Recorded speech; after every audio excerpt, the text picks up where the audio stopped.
Hello friends, मैं कंचन आपका अपने चैनल पे बहुत-बहुत स्वागत करती हूँ और आज हम देखेंगे भूगोल टेस्ट सीरीज के अंतर्गत आर्थिक भूगोल इकोनॉमिक ज्योग्राफी का नेक्स्ट पार्ट नंबर 6। यह टेस्ट सीरीज यूजीसी नेट के साथ-साथ यूपीपीजीटी, यूपीटीजीटी और असिस्टेंट प्रोफेसर के एग्जाम्स के लिए काफ़ी हेल्पफुल है। आज के क्वेश्चन सीरीज है 126 से 150 तक। आइए एमसीक्यू स्टार्ट करते हैं। प्रश्न संख्या 126 से स्टार्ट करते हैं। ये पूछ रहा है कि जलाक्रांति वाले क्षेत्र में धान की फसल सर्वाधिक उपयुक्त मानी जाती है। कारण है कि धान की फसल की जल सहन क्षमता सर्वाधिक होती है। तो देखिए, कथन तो ए सही है और कार्य के रूप में भी व्याख्या सही कर रहा है, क्योंकि जलाक्रांति वाले क्षेत्र में धान की फसल सर्वाधिक उपयुक्त इसलिए मानी जाती है क्योंकि जो धान की फसल होती है इसे अधिक जल की आवश्यकता होती है, या कहें कि अधिक जल की मात्रा को ये सह सकता है। जल वहन की या जल सहन की क्षमता इसकी सर्वाधिक होती है, इसलिए जलाक्रांति वाले क्षेत्र में धान की फसल उगाई जाती है। इसका राइट आंसर हो जाएगा ऑप्शन ए और आर दोनों सही है तथा आर ए की सही व्याख्या है। अगला प्रश्न देखते हैं। प्रश्न संख्या 27 है कि अंतरासंस्थन फसल प्रणाली में फसल अनुपात लगभग 5 और 1 का होता है।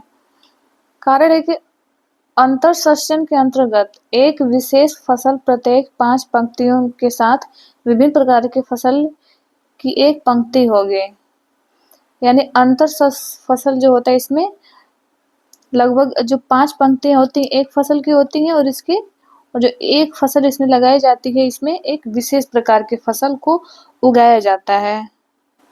तो देखिए, इसका जो राइट आंसर हो जाएगा ऑप्शन ए। अगला प्रश्न देखते हैं। प्रश्न संख्या 128। इसमें पूछ रहा है फसल प्रतिरूप में कीमत और आय को अधिकतम करना सर्वाधिक महत्वपूर्ण तत्व माना जाता है। कारण है फसल प्रतिरूप को सर्वाधिक आर्थिक तत्व प्रभावित करता है। तो ये तो सही है कि फसल प्रतिरूप या फसल जो प्रणाली अपनाया जाता है या जिस पैटर्न में बोया जाता है वो अधिकतम हम उसमें क्या करते हैं कि आय को अधिक करने के लिए, जैसे एक फसल है उसके साथ साथ हम दूसरी फसल, जैसे गन्ना किया जाता है, गन्ने में बहुत सारी जो सब्जियां उस पे फैल के फर सके या उनका उत्पादन हो सके, इसलिए उस गन्ने के खेत में जो है अन्य विशेष प्रकार की सब्जियां भी लगा दी जाती हैं ताकि आय प्राप्त हो सके। गन्ने से भी मिले हमें कीमत और फिर उस पे जो फैल के सब्जियां उगती हैं उनसे भी हमें आय की प्राप्ति हो सके। तो ये तो सही है। और ये कारण जो दिया है कि फसल प्रतिरूप को सर्वाधिक आर्थिक तत्व प्रभावित करता है, ये भी सही है। तो इसका राइट आंसर हो जाएगा ऑप्शन ए और आर दोनों सही है और आर ए की सही व्याख्या कर रहा है। आगे देखते हैं। अगला प्रश्न है प्रश्न संख्या 129 है कि फसल चक्र बहुत कुछ भौतिक कारणों से प्रभावित होता है। कारण है तकनीकी उपायों से फसल चक्र बदला जा सकता है। इसका राइट आंसर क्या होगा? फसल चक्र बहुत कुछ भौतिक कारणों से प्रभावित होता है, ये तो सही है। कारण है कि तकनीकी उपायों से फसल चक्र बदला जा सकता है। तकनीकी उपायों से देखिए, जो दिया है कि तकनीकी उपायों से फसल चक्र बदला जा सकता है, ये भी सही है। लागत बहुत अधिक लगेगी। जैसे हम देखते हैं कि जो गर्म मरुस्थल या फिर जहाँ पे वर्षा बहुत कम होता है, सूखा प्रधान क्षेत्र है या आर्द्रता बहुत कम है, तो वहाँ पे हम आर्द्र मौसम या फिर हम कहें कि कृत्रिम बादल द्वारा वर्षा करा के वहाँ पे ऐसे आर्द्र जलवायु बनाई जाए, आर्द्र प्रदेश जिसमें कि जल की अधिकता हो, वहाँ पे फिर हम धान की कृषि कर सकते हैं या अन्य जो जल वाली फसलें हैं जिनके लिए आर्द्रता बहुत अधिक चाहिए, ऐसे फसलों को उगा सकते हैं। तो इतना टेक्नोलॉजी का विकास करके, इतनी सारी क्रियाएं करके वहाँ पे फसल चक्रों को बदल सकते हैं, लेकिन इसमें क्या होगा, खर्च बहुत अधिक आएगा। तो इस तरह से देखा जाए तो आर भी सही हो जाएगा, दोनों कथन सही हो जाएंगे। बी हो जाएगा इसका ए और दोनों सही है, बट सही व्याख्या नहीं है, क्योंकि फसल चक्र बहुत कुछ अधिकांश ही भौतिक कारणों से प्रभावित होता है। जिस प्रकार की जलवायु, जैसे जैसे हमारे यहाँ, जैसे भारत का मानसून है, सबसे पहले ग्रीष्म ऋतु, फिर आता है ग्रीष्म ऋतु के बाद आएगा शीत ऋतु। शीत ऋतु की जो भी रबी की फसलें हैं वो होती हैं। उसके बाद फिर जैसे ग्रीष्म ऋतु स्टार्ट होगा, फिर हमें स्टार्टिंग में उसके जायद की फसलें देखने को मिलती हैं। फिर आएंगी खरीफ की फसलें वर्षा ऋतु में। तो अधिकांशतः तो ये भौतिक कारणों से ही प्रभावित है, लेकिन तकनीकी का बहुत अधिक विकास करके फसल चक्र को बदला जा सकता है, इसलिए इसका राइट आंसर हो जाएगा ऑप्शन बी। अगला प्रश्न है 130 है प्रश्न संख्या। यह है कि सिंचाई सुविधाओं की उपलब्धता का फसल प्रतिरूप पर कोई प्रभाव नहीं पड़ता है। ऑप्शन कारण आर है कि जहां पर पानी की सुविधाएं पर्याप्त मात्रा में उपलब्ध होती हैं, वहां पे दोहरी और तिहरी फसलें उगाई जा सकती हैं। तो ये तो सही है, कारण तो सही है।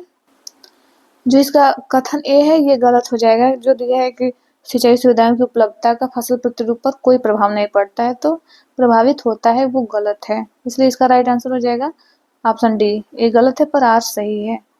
अगला प्रश्न देखते हैं, प्रश्न संख्या 130 है कि फसल प्रतिरूप पर कीमत में परिवर्तन का प्रभाव पड़ता है। कारण आर है कि कीमतों में परिवर्तन का प्रतिरूप फसल प्रतिरूप के क्षेत्रफल में परिवर्तन लाता है। तो ऑप्शन ए भी, कथन ए भी सही है, फसल प्रतिरूप की कीमत में परिवर्तन का प्रभाव पड़ता है, और कारण भी सही है। इसका जो राइट आंसर हो जाएगा ऑप्शन बी हो जाएगा। ए और आर दोनों सही है और सही व्याख्या नहीं है। अगला प्रश्न देखते हैं, प्रश्न संख्या 131 है कि कथन ए है दुनिया के 50% कृषक जीवन यापन के लिए मुख्य रूप से गेहूं, चावल या मक्का की खेती करते हैं। कारण दिया है कि गेहूं, चावल तथा मक्का को अधिक ऊर्जा प्राप्ति का स्रोत माना जाता है।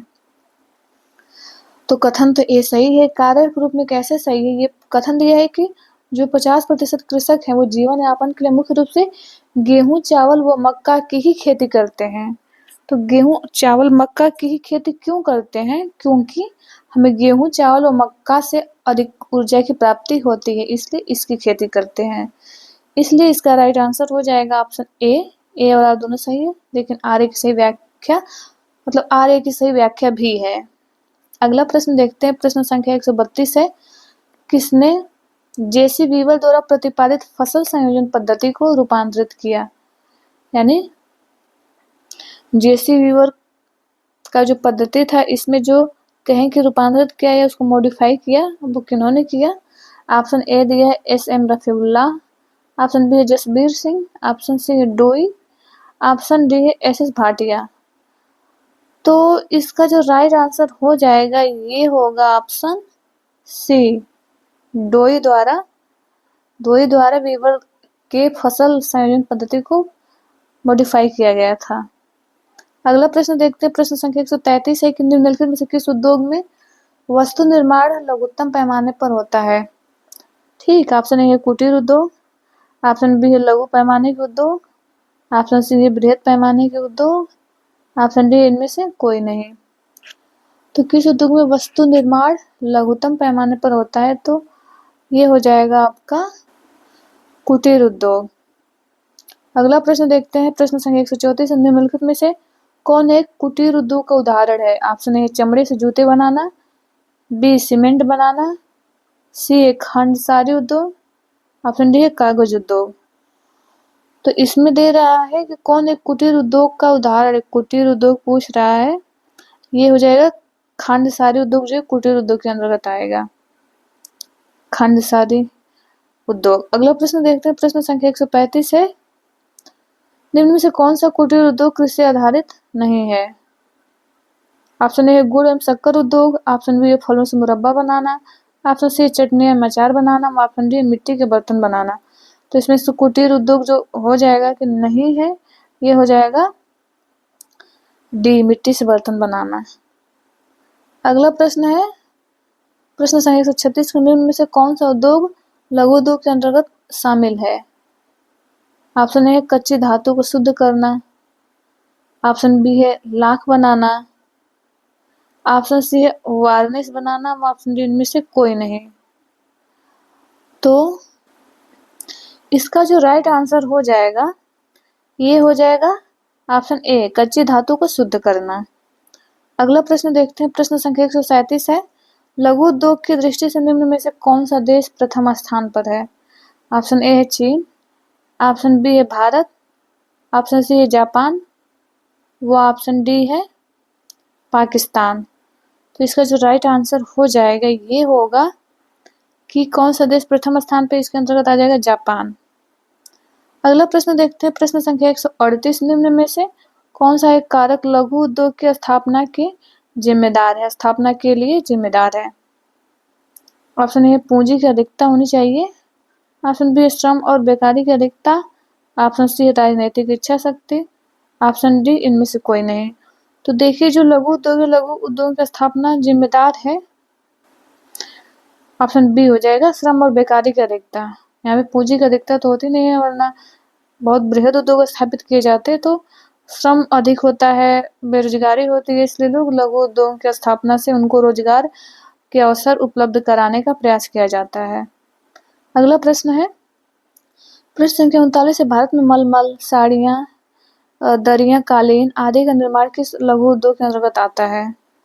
ऑप्शन ए हथकरघा उद्योग, ऑप्शन बी है धातु कर्म उद्योग, ऑप्शन सी है चर्म उद्योग, और ऑप्शन डी इनमें से कोई नहीं। तो जो साड़ियाँ, दरियाँ या कालीन जो बनाए जाते हैं, ये बनाए जाते हैं हथकरघा उद्योग के अंतर्गत। इसका राइट आंसर हो जाएगा ऑप्शन ए। अगला प्रश्न देखते हैं, प्रश्न संख्या 140 है, भारत में आधुनिक ढंग से बृहद उद्योग की स्थापना कब हुई? ऑप्शन ए 19वीं शताब्दी के प्रारंभ में, ऑप्शन बी है 19वीं शताब्दी के मध्य में, ऑप्शन सी है 20वीं शताब्दी के प्रारंभ में, व ऑप्शन डी इनमें से कोई नहीं। देखिए, इसका जो राइट आंसर हो जाएगा ये होगा, इसका राइट आंसर हो जाएगा 19वीं शताब्दी के मध्य में। अगला प्रश्न देखते हैं, प्रश्न संख्या 141, निम्नलिखित में से कौन सा एक तत्व आधुनिक सभ्यता के विकास का द्योतक है?